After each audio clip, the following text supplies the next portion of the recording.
All right, we're back for episode 3 of the podcast. It was fun to see a couple comments appear on YouTube. I know, Spencer, you'll be taking some time later to write some responses to those, so that'll be excellent. But today we have more questions, still focusing on Genesis 1 and 2.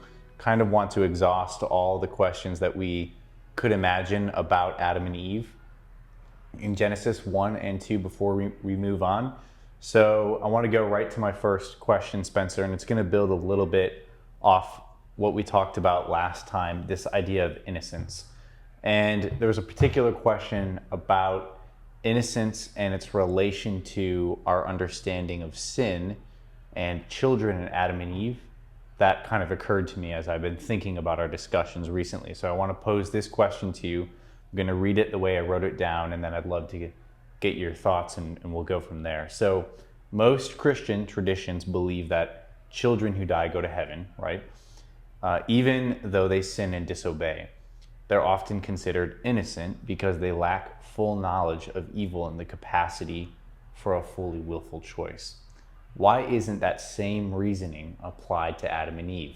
They too were innocent, lacked the knowledge of good and evil, and in a sense had just been born, or in their case, just created. But in terms of lived age or lived time, they're nearly like children. So in what way are they different? Well, I think it is worth saying for the record that it's actually, and I could be wrong on this, but to my knowledge, for a large portion of church history throughout the different traditions, it was not the commonplace assumption that just in virtue of being a child or an infant or a baby, that in of itself was not a prerequisite for eternal life. Part of the heavy emphasis that we've seen for, centuries, millennia, so on and so forth, about baptizing babies is the idea that baptism, and I'm going to avoid getting into the weeds here, but I know a lot can be stemmed from this initial comment. The idea is baptism was a removal of original sin. It removed the stain of the sin that Adam and Eve committed, and it was by that a child would be able to enter the kingdom of heaven. And I think it wasn't until, honestly, the last few hundred years where that view has shifted. It's a bit of an oversimplification to say that Christians throughout different traditions just automatically default to the idea that just because someone is a baby means that they're exempt and has died. Yes, and Augustine, he serves as an important reference point because he has one foot in the patristic era, and he's sort of the forerunner of having his foot in the early medieval era. He kind of went back and forth on this question and is a little tricky to pin down. But all that to be said, nowadays it's fairly common sense that a baby, because of its innocence, You say common sense rather than common knowledge. Is that intentional? Not necessarily. I think, if you looked back, at least in the medieval era and especially the ancient era, it seems at least the idea that just because a baby dies, and I want to be enormously sensitive as I say this, because I want to state for the record first and foremost that I do believe that an infant, a baby, would go to heaven if they passed away. So that is really the heart of the question. Sure, but I did want to say that at least the idea that most traditions, accept that there's nuance there and there's some wrinkles there, and throughout the whole course of church history, that's something that has actually been a doctrinal development across the board. Okay. I did want to state that for the record. But sure, yeah. To answer your question. So the idea that we assume innocent children, we don't blame innocent children for their sins because they in a sense, they didn't have the knowledge of good and evil, or they weren't old enough or intelligent enough to be held responsible for their decisions. This is where... But yet, Adam and Eve, who are like children in the sense of hours ago, they have appeared as fully formed adults. Maybe they've lived a few hours, a few days, a few months of life, and they make a sin without the knowledge of good and evil, and yet they're blamed and they're held accountable for their sin. Why this difference? I don't think Christians believe, like yourself, one thing about infants who die, but another thing about Adam and Eve. This is where I have found the East so profoundly helpful. Eastern Orthodoxy. Eastern Orthodoxy, Oriental Orthodoxy, the Eastern Christian traditions, because they introduced me to a concept of sin that we don't often see in the West. So in the West, we are very concerned about sin from a legal standpoint. There's a heavy emphasis in the Reformed traditions about the penal substitutionary atonement theory, which I believe is biblical. Whether or not it's overemphasized, that's a separate issue. But we look at sin purely in terms of a wrong that we have committed against God. God is a righteous judge. We, as the scripture says, we have received in of ourselves the due penalty for our error. The wages of sin is death. The Apostle Paul is frequently referencing courtroom imagery to describe the idea of sin being taken away by Christ in his substitutionary work on the cross. Lots of legal language. That being said, that's not merely what sin is. That's one side of it, and I think that was the side that Adam and Eve fell on, where they were given a command: you do not do X. They did X, and if you do X, Y will happen. They did X, therefore Y, which is death, occurred. So they did something wrong. Okay, now in that sense, we're entirely justified, I think, of whether one was innocent or not. They still disobeyed God's law.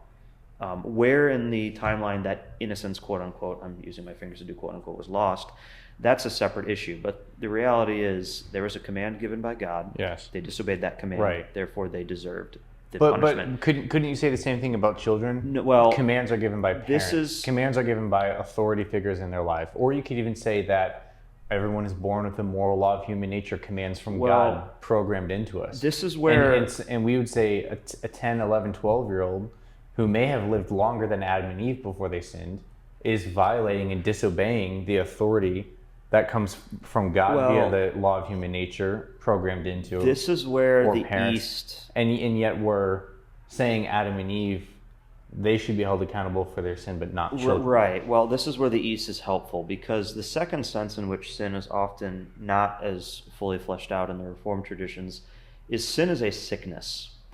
It is a deviation from the designs of God, and we see this quite often in the Eastern theologians, where they look at sin as like a sickness that leads to death, right? It's an idea that nature has fallen just as mankind has fallen. Now, we read in Romans where he talks about how creation awaits with eager longing for the revelation of the sons of God, and there's this idea that creation was subjected to futility not willingly, right? So even creation itself was subjected to the consequences of sin. However, nature isn't a moral agent. Trees don't have the capacity for right or wrong, good or evil, animals to the same degree. And the reason why is because they don't have the rational faculties that people do. Now, here's I think where we get into the question that you're asking. The question I'm really asking is it's a seeming inconsistency in enforcing the penalty for sin. It's only children no, but Adam and Eve yes, because they're both disobeying God's authority or parental authority or fatherly figure authority, whatever you want to describe it as. They're both sinning. Right. They have both committed sin. Right. But only one is held accountable for it. Now, this is where I will say this. I don't think that's true. Okay. For the simple reason that there is, and this probably looks different for every single person, truth be told, only God can know. When does that moment of true accountability for one's actions begin? Who's to say? Maybe there's a particularly bright 6-year-old who is able to understand that, hey, I am making a moral choices by my parents. At that point, I would say, and I'm speaking theoretically here, I'm not pointing to all 6-year-olds or even all 8-year-olds. I mean, I don't know where that psychology begins or ends. But at that moment in time, that's where we start to understand that mankind begins to be accountable for his moral failings. However, when we're talking about human agency, that is not yet at that point. We have babies. I would put in the same category people who are severely developmentally disabled, who they just don't have the cognitive faculties to understand themselves, let alone what they're doing. So, and this is what I think is particularly profound about the secondary understanding of sin, is that Christ's forgiveness on the cross covers our sin in two ways. It covers our sin in the sense of the people who have committed legal, quote unquote, failings. They have disobeyed God's law. They've disobeyed their parents. They've disobeyed their government. They've done sin in the sense of they have violated God's law. And they are accountable to that because of their cognition. Christ's work on the cross covers that. And in order to receive that forgiveness, we must repent. We must acknowledge the sin. We must move. However, there's the other sense too, in which God is forming a new creation. And God's mercy covers sin in the secondary sense too, in which he is the physician that is able to bring healing to the other part of sin where it looks at sin as a disease. So what I'm getting at is, babies, developmentally disabled, people who aren't able to have a full understanding of themselves or their sin, I don't think that they're viewed by God in the same way as me when I do something wrong. They're still, sin is still present. The reason why we sin is because of the stain of the sin nature that we have. No one human being is exempt from that. But you can't compare Adam and Eve to yourself, can you? In the sense that you have a knowledge of good and evil, and they did not. But, and in that sense, we use the word innocent to describe Adam and Eve because they're like children. But I think... Are they not, in the sense that they haven't come to the knowledge of good and evil that you have, and so that's why we're comparing children who also have. I think all that means is that to Adam and Eve. I think all that means. Well, I don't. First of all, I don't. I understand the comparison. I don't necessarily think it's a viable one for the simple fact that all that really demonstrates is a knowledge of good and evil is not a prerequisite for sin. Otherwise, Adam and Eve never could have sinned. So, and that's the same way with. And that's what's so interesting is that with children, our sin is in two senses. Like, I am responsible for my sin. Yes. Right? The sin that I commit would condemn me to hell. I'm not responsible for, and this is where it gets a little wrinkly sometimes, but I'm not responsible for the sin that Adam did. However, because Adam sinned, he introduced into the world, and this is where we read about the idea that Adam and Eve were cast into the Garden of Eden because if they ate from the tree of life, they would have lived on forever in their sin. I am cut off from that communion with God that Adam and Eve had, and that's where the curse begins. This idea that mankind is no longer in union with God. We're not able to participate. But I am agreeing that Adam and Eve sinned. Yes. Just like I'm agreeing a 10-year-old child sins when they disobey their parents and violate the moral law of human nature. Mm-hmm. That's both sin. So it's just the question is, why were Adam and Eve punished for theirs, but children aren't, and they're sort of welcomed into heaven? Well, I think that's where we get back to the idea that I think it would be coherent to state that at some point in every human being's life, if they have their full cognitive faculties, they will, and I've heard the term the age of accountability. Yes, exactly. I don't think that's universal. I mean, right? It's not like 15. But it must surely be based on. But I think the reason we could spend all day, every day, debating about where that begins in a human being. Yeah. I don't know. Like, who's to say? The reality is, I think at some point, every human being is going to reach that point. But let's just, for the sake of this question, then let's take the example of a 10-year-old child who has not attained the age of accountability. Okay. We can say it's a different mark. Maybe it's 18 for one person and 11 for someone else. But let's just say our example. I would argue it's much lower personally. Let's just say for our example, a 10-year-old who has not attained the age of accountability. Okay. Since they have not attained the age of accountability, where God holds them accountable for their sins because of their intelligence and their understanding of good and evil. Okay. They're before that point. Okay. In the same way Adam and Eve were before that point because they hadn't. In their case, they hadn't sinned yet. Okay. Why is it that God is not punishing that child for its sin? Well, but Adam and Eve. Let's look at it. I think I know. I know, and I think the word innocent is important. We use the word innocent for Adam and Eve all the time. Dostoevsky, in the Rebellion chapter of Brothers Karamazov, his character Ivan uses the word innocent to describe children as the foundation of his moral argument, because the suffering of children is the worst kind of suffering because they're innocent. We sort of know children are innocent, and that's why that's why it's natural, and we all believe they're not held accountable for their sin. Then we say Adam and Eve were also innocent. Okay. But they are held accountable for their Well, sin. I think the simple, I mean, not to say it's a simple answer, but if we have moral agent A and moral agent B, two separate persons, they both have the same level of innocence, which I don't necessarily think is the case with the innocence that Adam and Eve had and the innocence that maybe an underdeveloped child has, because Adam and Eve were still rational human beings. Okay. They still had that full capacity. What they lacked was the experiential knowledge of the good and evil. Experiential knowledge. Yes, because at some point... But didn't they lack any kind of knowledge? Experiential or non-experiential not necessarily. knowledge? I mean, Adam, you're making the assumption, which I think could go either way, and I'm not going to belabor the point. One of my next questions, and I want to ask this question in a minute, but it's this idea where God says, whoa, man, Adam and Eve have sinned, and now they've become like one of us. Before they were not like one of us. Well, I think... before they became like God and like men, weren't they more like children in the sense that they didn't yet understand good and evil? So why are they then held accountable? I don't necessarily... Well, the simple, lack of a better term, some just will answer your question, is the reason they're held accountable for their sin is because they sinned. It doesn't matter what their state was beforehand. They still sinned. They sinned, okay. They still sinned. But then why are children not held accountable even though they point blank sinned as well? Well, if a child, assuming the cognitive faculties are present, in which, quote unquote, the age of accountability is present, they would be held accountable for their sin. But at the age of accountability, we're talking about our example of the child is who has not attained the age of Right, that's why I don't think it's... And has sinned. Right. But why are they not? Because I don't think it's... I think we're comparing two different agents here. Why do you Because think, Adam and Eve, full cognitive faculties for their sin. Okay. Why? God is not going to get...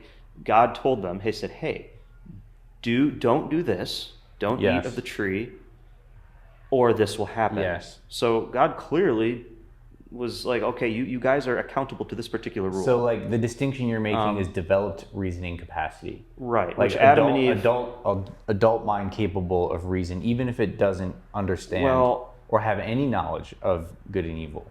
Yet because it's capable of reasoning at a higher power, it should be held accountable. This is the difference that is that what you're saying?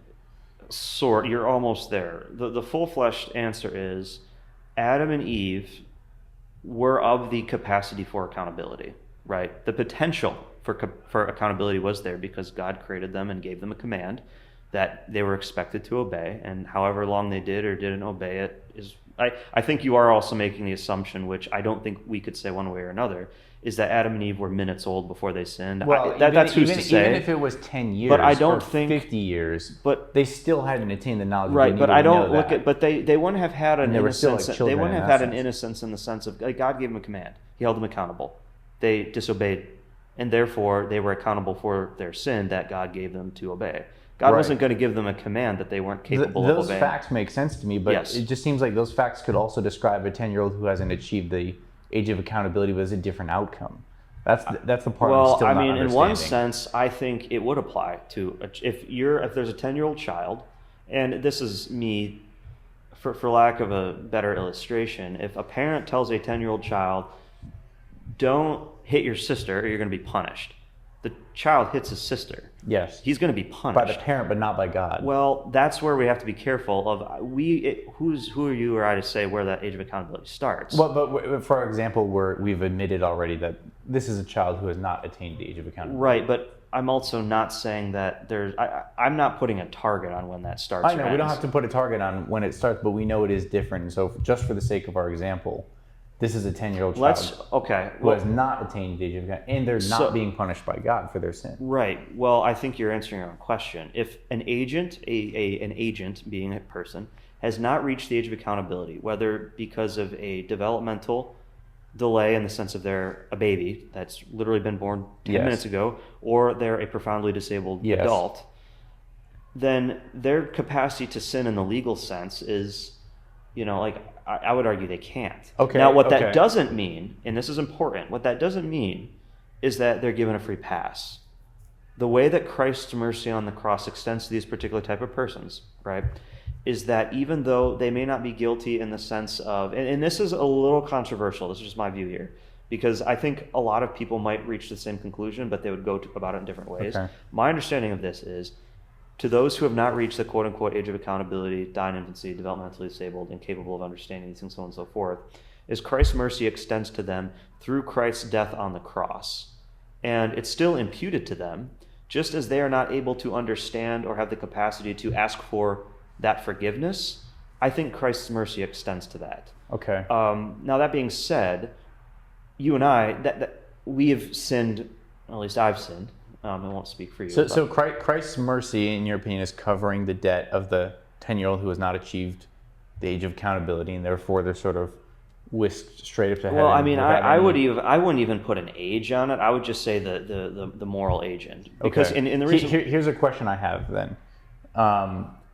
We're saying that there's no divine punishment for these children because they have not yet achieved the age of accountability. They're not going to hell. They're not held accountable for their sin on earth. Now but we're saying Adam and Eve were. So we could therefore, in a sense, say Adam and Eve had, since they were like children and they were innocent, they had somehow achieved the age of accountability because they were held accountable for their sin.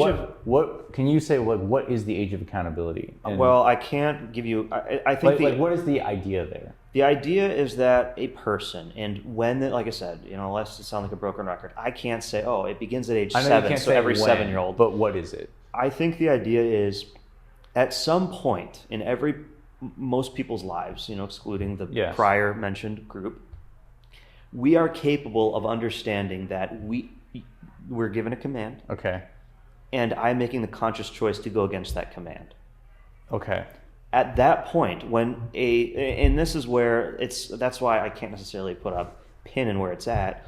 I don't remember what I was doing when I was 2 or 3 years old. Can you say what you mean by conscious choice? Because it sounds like what you're saying is a 10-year-old is not making a conscious choice to disobey his parent. Well, that's why or hit the sister, but he probably is making a conscious choice. Maybe he is. That's why I don't want to put an age on it. As long as there's a conscious choice, there's accountability, is what you're saying. I would argue in the simplified form, yes. But isn't a 2-year-old or let's say a 4-year-old who is fighting their sibling for a toy, that's a conscious choice, isn't it? Or no? Well, that's where I would say this is where it starts getting tricky because... And let me just add really quickly before you respond, like a 10-year-old who makes a conscious choice to hit his sister versus a 23-year-old who makes a conscious choice to steal money from someone's purse or from a store or something. That is, everyone would agree that's not the same category because a 10-year-old hasn't lived enough to really well, this is where I think things, we are. Yeah, but I think we are conscious choice can't be the through thread and the definition of age of accountability, can it? Well, this is where I think we need to kind of understand the bounds that we're talking about here. The legal repercussion in a jurisprudence, like in that sense, like we're not talking about like what is a just punishment for a 23-year-old as opposed to a 10-year-old.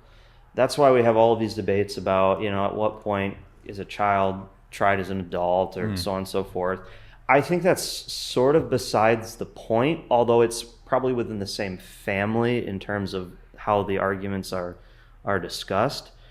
That's why this is where, as Christians, we understand that God's wisdom and God's knowledge of each human being means that each person is going to be judged justly. Every single person, whether they are the baby to the old person, whether they're the disobedient 10-year-old, they are viewed by God justly. Now, this is what I want to be, and this is where I think you and I have had this discussion too. Just because someone has not reached the age of accountability, we'll talk about the unborn baby, the developmentally disabled individual, it's not the lack of their ability to recognize their sin that gets them to heaven. The uncomfortable reality is there's not a single created being that deserves eternal life. I know you're saying that the reason they get to heaven is because Christ's sacrifice covers them. But I would say Christ's sacrifice automatically covers them because they haven't reached the age of accountability yet. I think you're taking, and I remember this conversation I had, this is where you're applying one concept to a different concept.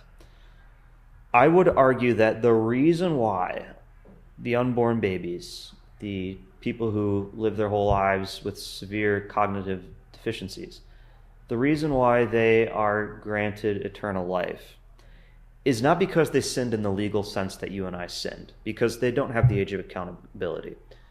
The Bible is extremely clear that that none are righteous, no, not one. The fact that we are all tainted with the original sin. When we read and this is, I think, a helpful thing to think about by way of illustration and answering the question in a long way. In the Mosaic Law, there were people who weren't allowed within certain boundaries of the temple, or the tabernacle rather, just in virtue of the fact that they had illness or they had deformities. They didn't do anything wrong. They might have been, maybe they had a skin blemish, or they were missing an arm. Like, this isn't something they did morally wrong, but they were still cut off from that communion with God in the fullest possible sense because of the imperfection, because a holy God cannot dwell. And that's not to say that it's just, the idea that perfect holiness cannot coexist with any form of deficiency. So we reach this uncomfortable question. Okay, so we see that people are forbidden access to God because of sins they've committed, but people are also forbidden access to God because of physical deformities. So this is what's interesting. Christ's death on the cross covers both of those things. The sins that people have committed, that they've done moral wrongdoing, Christ's work on the cross solved that for them. But what's also interesting too is there's the side of the atonement that we don't often talk about, which is the resurrection. What the resurrection did is it showed that through Christ's death, the penalty was paid, but also through Christ's resurrection, new life began. And so those people that had the deformities, I'm using deformity in the same kind of category as a lack of that cognitive capacity for understanding, Christ made a way for them too, because not only did Christ serve as the sacrificial lamb to cover the penalty of the sin, he also tore the curtain from the top to the bottom, where you read about in the book of Matthew, and the idea that his death atoned for the sin that the people knew that they committed, but it also served as a sacrifice to purify those who were not able to be forgiven, in the sense of they didn't commit sin in the sense of they've done something wrong, but their natural status made them unable to access God in the same way. That's why I think unborn babies, developmentally disabled people, are able to have eternal life, because Christ's mercy extends to them in that way. It's not because, do you see what I mean? Like, you're sort of cross-connecting two concepts, which they both happen at the same time in Christ's work of the atonement. It's just the application is different because the concept is different. There's sin in the legal sense, and there's sin in the existential sense, which deals with the sickness of the soul and the depravity that exists all throughout human nature in virtue of the curse.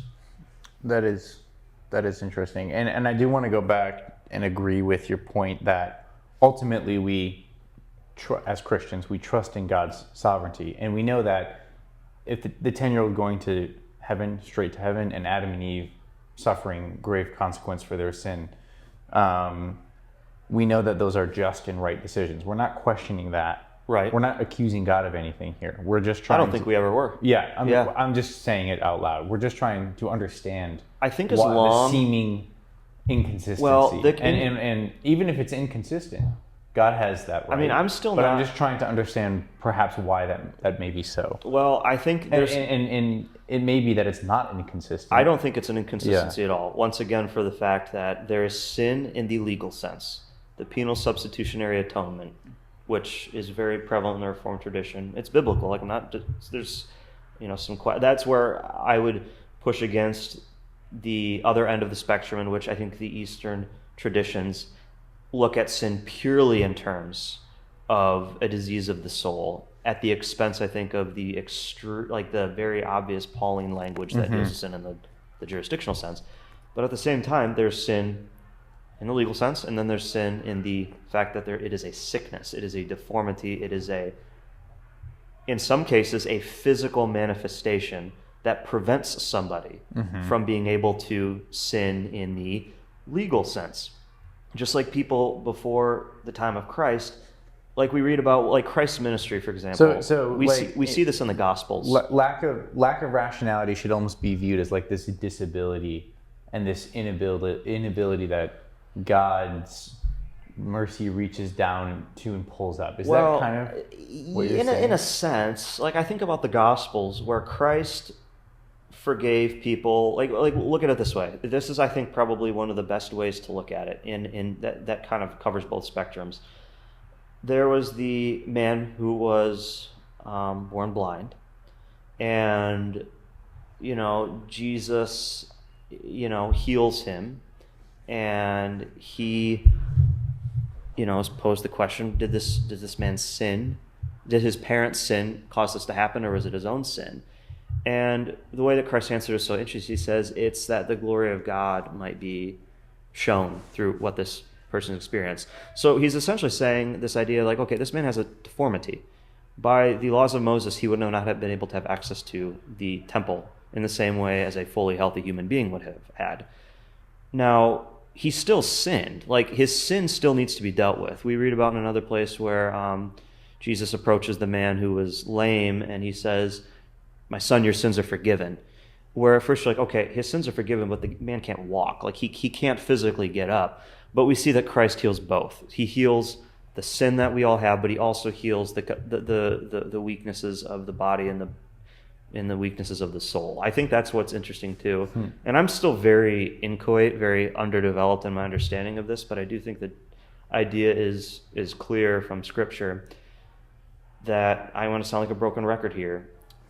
The law, the 5 books of Moses, handles both types of sin clearly. Yes. And Christ's work on the cross also handles both types of sin too. So if we only had the one type of sin that was committed in a legal sense, if that was the only type of sin that there was, you would be correct. There would be an inconsistency, and God would, in one sense, he would not be just because he's holding someone accountable for something that they're incapable of being accountable to. Right. However, sin also works. So there's like sin from the outside in, but then there's sin from the inside out, where, the idea that if someone is, deformed, and I'm not saying... But okay, so then I guess the question would become, why does that extend down to the innocence of children, but not to the innocence of Adam and Eve? And what you're saying that because Adam and Eve had a certain adult level of reasoning power, they weren't disabled in the same way that children were, and well, so they don't need that sort of like drawing in the disabled people in the temple analogy that you gave. Is that? I guess the whole idea is, this is where I think we got to be kind of clear in our terms here. I don't think the lack of a quote unquote capacity for accountability is necessarily a disability. I think you look at the adult man who has to live his whole life in a support home because he has the cognitive faculties of a 3-year-old or something like that. Yeah, that's a disability in the man, because at the age of 30, 40, 50, you should have grown out of the capacity for a 3-year-old, but you haven't because of something that you had a disability. I'm just using disability for these 10-year-olds as an analogy, because you gave the analogy of a temple. And so I'm saying, my understanding here of what you're saying is that those children are, I don't know, maybe you can clarify for me. They're like, this seems pivotal to what you're saying. In some, if you were to compare a 10-year-old who has not reached the age of accountability to the deformed people not allowed into the temple, that was the comparison that you were following. The comparison isn't necessarily, the idea is this. So there's the sin that's Adam and Eve, the sin that they committed. They were given a commandment, they disobeyed it. Okay. And they were justly condemned. Okay. They had obviously reached, God clearly knew that they had the capacity for disobedience or obedience, right, because as God would know about the 10-year-olds. Right. So I don't think Adam and Eve are really in the same category as like an unborn baby or someone who is not capable, because unborn babies... But let's take the 10-year-old example that we've already established. You would say they're not in the same category as the 10-year-old. I would put them in this. For what reason? I would put anyone who has not reached the capacity for accountability, whether they're 10 years old, 2 years old, they're unborn, they're an adult who's not. I'd put them all in the same category in the sense of they don't have the capacity for that self-accountability, that self-governance in which they are capable of sinning in the same way that we sin. Because of what? Lack of life experience, lack of reasoning power? Maybe both. Lack in the case of the unborn... Would you agree that it's, my understanding is the reason they're not, is because their reasoning power and life experience isn't able to rise up to a knowledge of good and evil?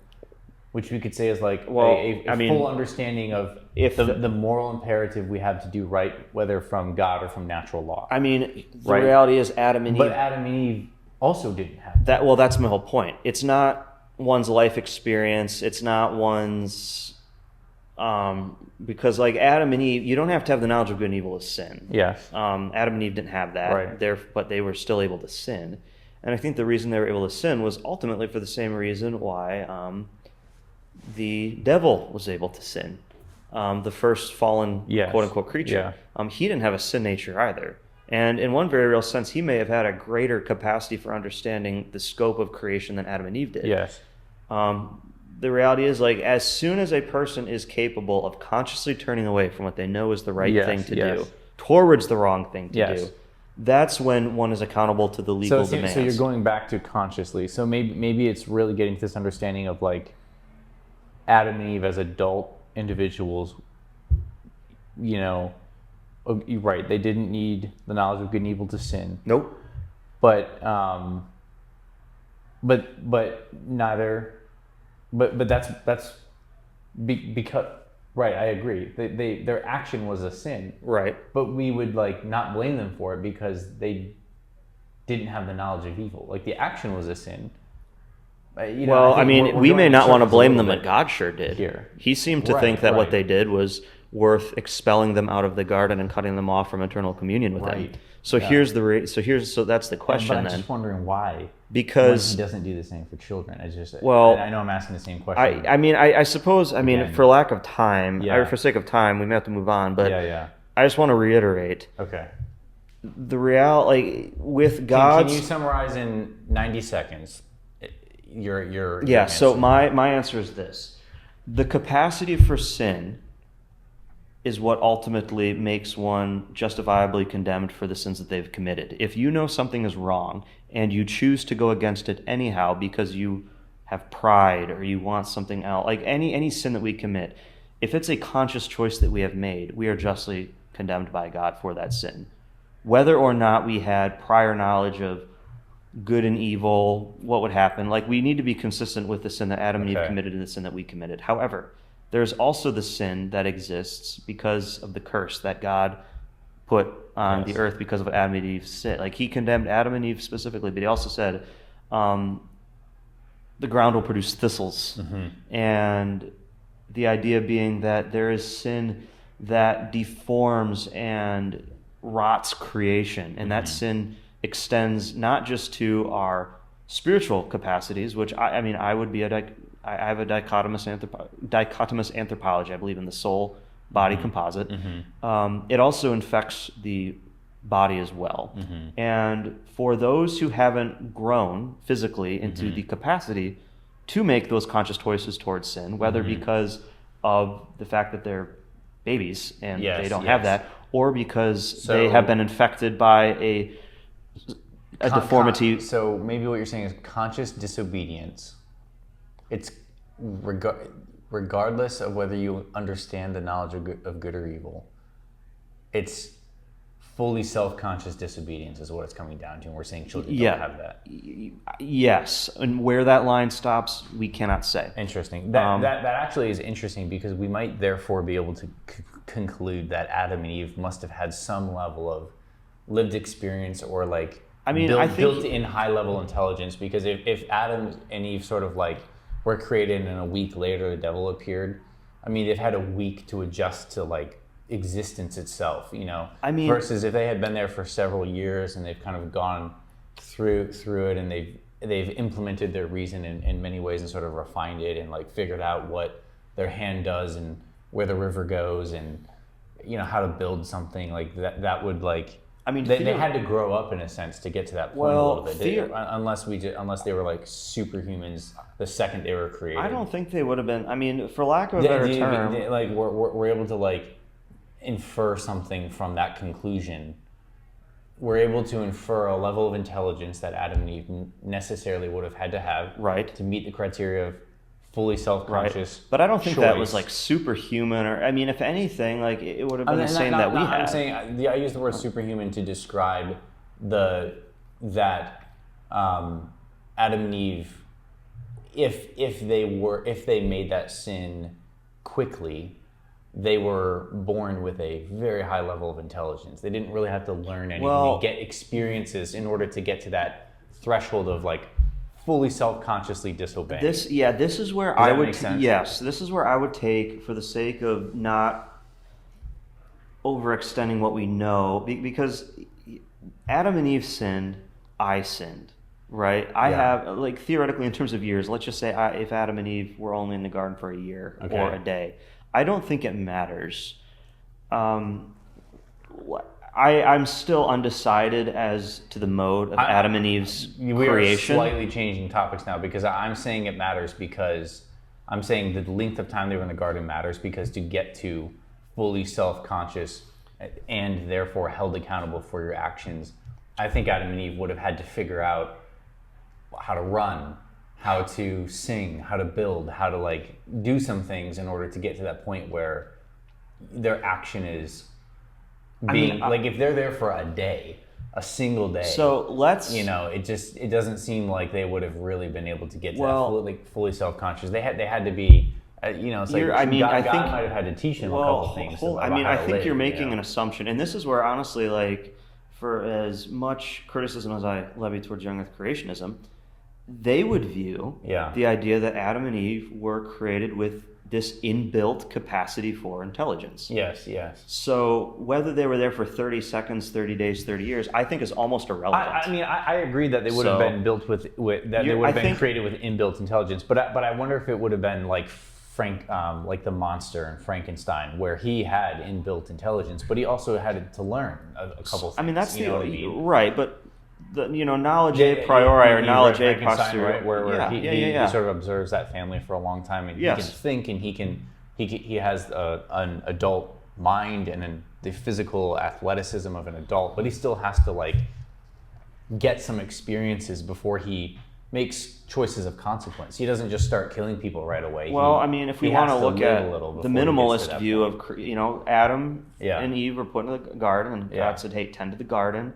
And I mean, this is where we're kind of like really mining the text here. But when he said, "Hey, I've given you all the trees of the garden to eat," that implies an awful lot. That Adam and Eve knew what trees were. They knew what eating was. They knew what different fruits were. They were able to differentiate between plants that were good for food and not good for food. There's a lot that's sort of assumed there. But isn't it possible that God? I mean, there's so many things. Like, okay, for example, when Adam named all the animals, or named whatever animals God brought to him, like theoretically, God had to come down to Adam and say, "Okay, here's what's going to happen. I'm going to bring the animals to you. You're going to name them."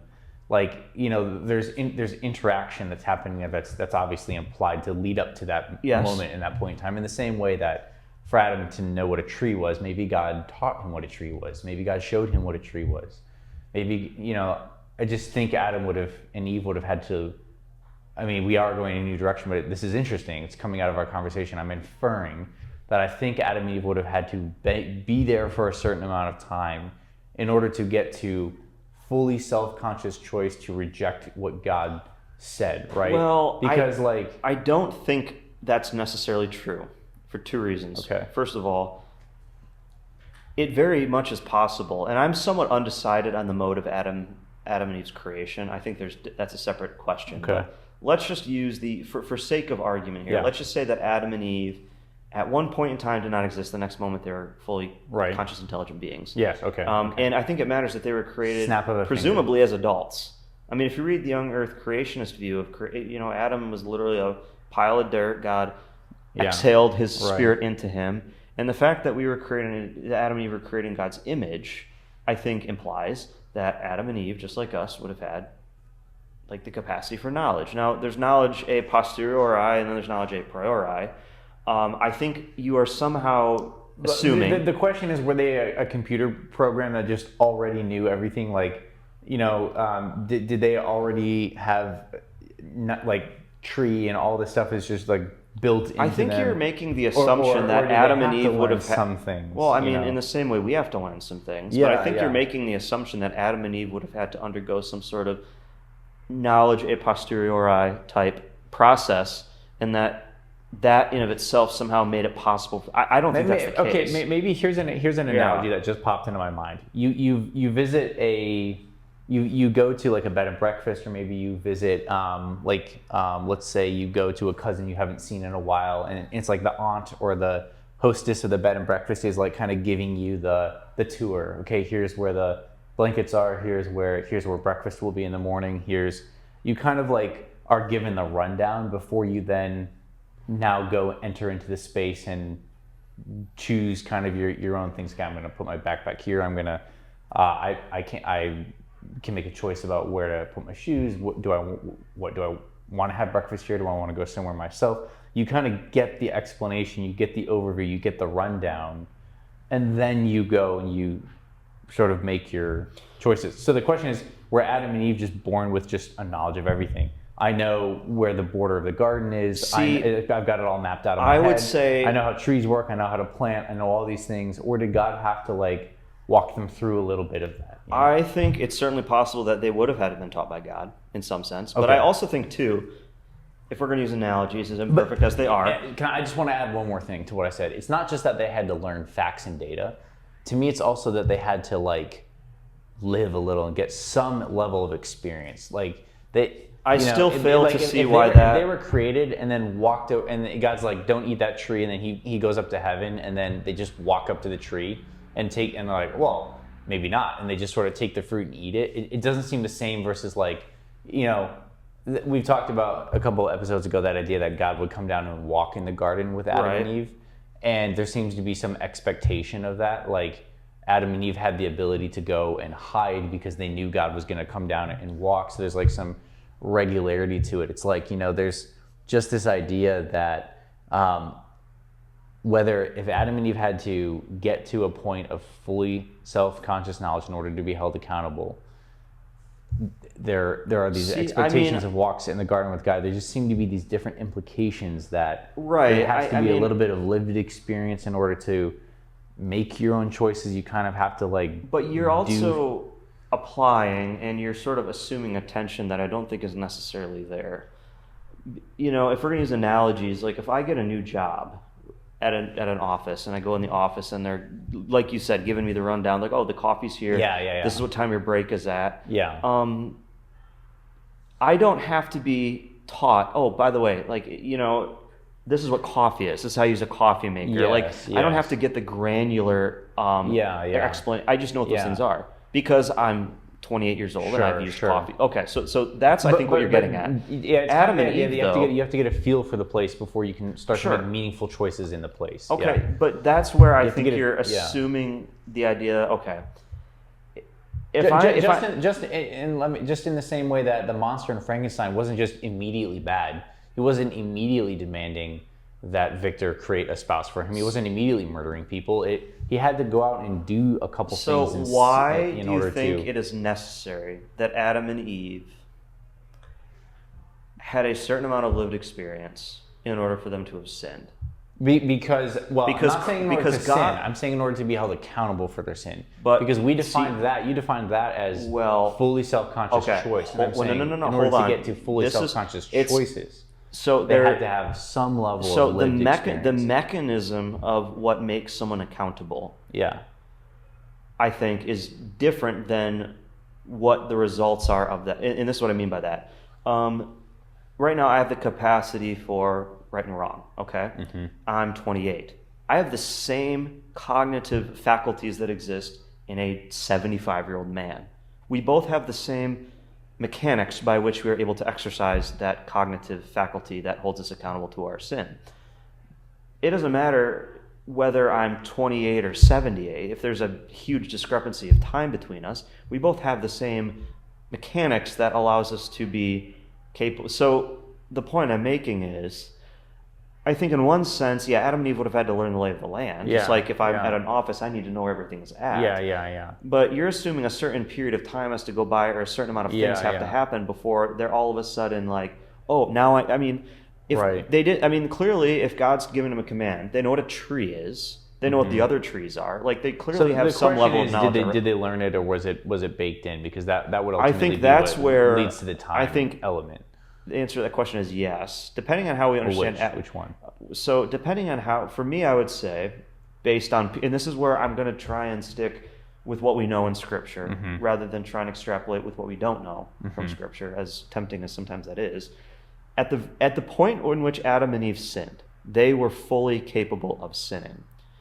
God clearly, at the beginning, in prior verses, said, hey, I'm giving you X, Y, and Z, the trees. You can eat of any of them that you want. He made them pleasant to the eyes, so Adam and Eve would have been capable of seeing something as desirable. Adam and Eve saw the tree of the knowledge of good and evil as desirable. Yeah. Like they saw all of these things. Yes. How they arrived at those places, whether that was built into them in the sense of God made Adam and Eve as... Because, I mean, I think we have to make... I mean, maybe that's possible. Maybe they were created at the biological age of 20. Right, and God embedded within them, just... That's possible. Maybe that happened, maybe it didn't. At the end of the day, though, they were able... At the time of which they sinned, they had the capacity to sin. Yes. How they arrived at that point, I think... That is what we established earlier. Now we were discussing...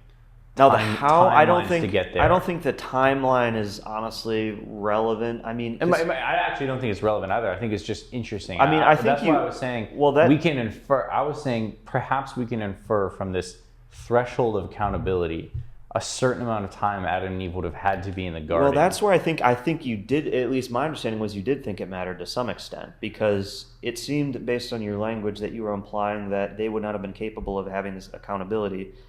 And I think that's where you and I have this difference in understanding. By the way, I wonder if there's something like, it's interesting when you have Job, right, where Job in the book of Job, the devil comes in and sort of gets permission from God to go and wreak havoc on Job's life and test his faith. I wonder if it was the same way with God and the Garden of Eden. I mean, this is complete speculation now, but just where the devil may have wanted access to Adam and Eve to go in and tempt them, and God would have sort of said not yet, because they needed time to have some experiences to get to a place where they were making a fully conscious choice. In the same way that, what if the devil had appeared to Jesus Christ when he was 7 years old instead of 33 and about to why did the devil wait until literally the last possible moment to test Christ? Why not try and take him out when he's 7, when he's 9, when he's 14? I mean, maybe get all your chances in, but why come to him when he's 33? I think it's important. I wonder if there's something in it that Job is ready to be tempted. Adam and Eve are ready to be tempted. That's a pure speculation, but it serves to articulate the point timeliness of it. I mean, in one sense, God is not surprised when things happen, so I don't think God was caught off guard. What's interesting with the tempt, I mean, this is going a little bit outside, but I think it might be worth saying what you're saying about why did Satan wait until Christ was 30 years old, which is roughly when he started his ministry. But then we also read about situations like right after he was born and was a toddler, Herod tried to kill him.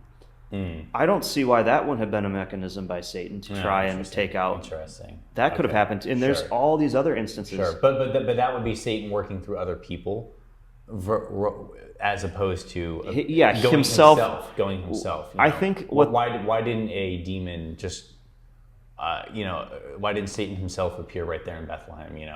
Or why when Christ was 9 was Satan going right up to and having a conversation with this 9-year-old Christ in the way he could when Christ was 30. He was able to one-on-one converse. And this is really getting outside of kind of the scope of what we're talking about, but for the sake of what you're saying, I think it matters because Christ began his earthly ministry after his baptism. Mm-hmm. And it was at that moment where he started to preach, repent, the kingdom of heaven is at hand. Yeah.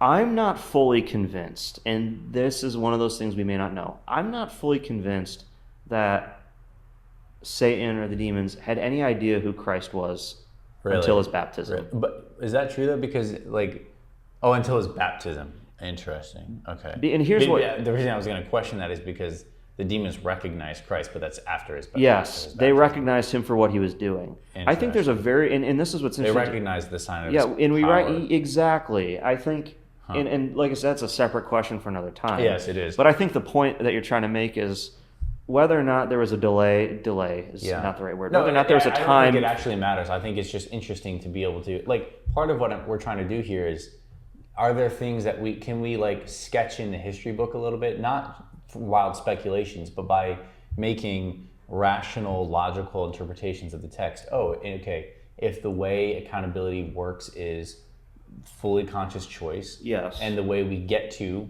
the threshold of fully conscious choice is some level of lived experience and being shown and taught things, that takes a little bit of time. Well, see, therefore we can make it a reasonable conclusion that they were in the garden for some level of time in order to get to that point, and that's just interesting. Yeah, I think it is interesting in the history book. I think we need to be very aware that there is, in one very real sense, like there's an abstractness to it in which I do differentiate between the capacity for choice, which is what is the prerequisite for making a choice. Thereby, we are sinning, and the sin we commit is justly condemned based on that. Yes. Prerequisite capacity for choice. That is different than the actual choices themselves, right? A car is capable of driving down the road because it has an engine. It has the proper mechanics by which it is able to move down the road. Once it actually starts moving down the road, it's only able to do so because of the very fact that it's a car and has an engine.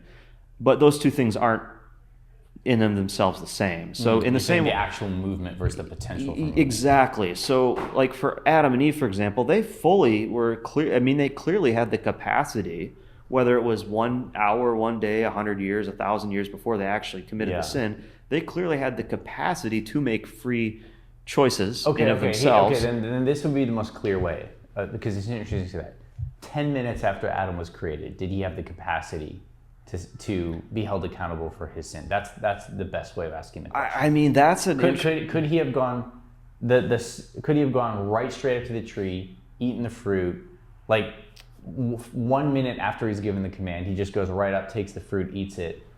Has he gotten to the point of fully self-conscious choice 1 minute after he hears the command? That I think that is an interesting question. That I think that is very difficult to say. And I think precisely what's difficult is because we know there's a certain level of time needed to get to that point. I think it's difficult to say more so in the sense of we don't know when they were given that command. So that's where I'm like, okay, maybe they were given it right away. Yeah, there is something interesting. Does he give things in stages, or? Because what's interesting too, and this is I think where we would potentially be forcing the text to mean something that it never intends.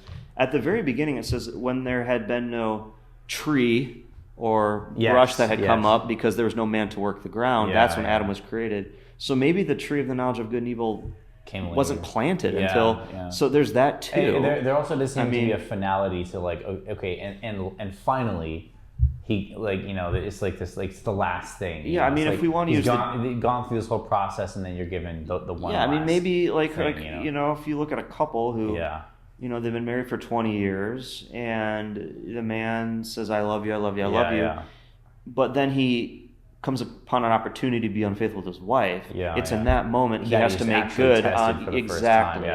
That's so where he how validates the marriage, I mean, in a sense, sure. So I mean, then that's where I'm like, I don't know. Fascinating.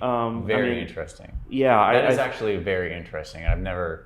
It's very enjoyable to get to this level of depth because I've never thought about these things quite in this way. Okay, I know we don't have as much time today. We have some things we have to go do, so only about 10 minutes left. So I'd like to ask one more question. I think I can ask this question. We'll be able to chat about it. If we don't have enough time, we'll pick it up next time. It builds a little bit off what we're saying. And it's really just a question about the text itself. So Genesis 3:22 is the verse I'm particularly wondering about, but I'm going to back up a little bit and start from Genesis 3:20. This is after Adam and Eve have fallen. They've already sinned. Right. God's coming down. He's given the curses and the punishments to them. And then it says, the man called his wife's name Eve because she was the mother of all living. And the Lord God made for Adam and for his wife garments of skins and clothed them. Then the Lord God said, okay, this is kind of all the curses have happened, the sin has already, God's kind of summarizing or defining what has happened. Behold, the man has become like one of us in knowing good and evil. What does one of us mean there? What is that? What one of us? What is us? Well, what think is that? Grammatically, and this is where the late Dr. Michael Heiser has some interesting points to say about how, in the same way that at creation he said, "Let us make man in our image after our likeness," positing that he might be referring to the other created beings, the Elohim, the Bene Elim, as the Hebrew says, the sons of God. This is where I don't want to overextend my qualifications because I'm not a Hebrew expert. Yeah. But it seems to me there is an open possibility to where he's either being self-referential, so if there's anyone out there who knows Hebrew, they could correct me on this. I think the point... So you're saying self-referential when God is talking to Adam and Eve, he's referring to, he's one of us, like the Trinity. Yeah. But what I'm even asking is, what is the nature of the one of us? I would say... Is it to possess the knowledge of good and evil? Is it to be... I would say that... Is it to have... It wouldn't be a sin nature because then God couldn't be... God right. doesn't have a sin That's nature. where I would say so that... like one of us... what's interesting is what that... is the nature of us there? I would say that it is a knowledge that... So there's a few different... At the risk of going down an epistemological rabbit trail. I mean, he does say like one of us in knowing good and evil. Yes, but I think but it's God, what the knowledge of good and evil, it's the knowledge of good and is evil. not the same as the guilt of evil. Okay. Because Christ had the knowledge of good and evil. That's interesting because earlier you talked about experiential knowledge, which is just knowledge.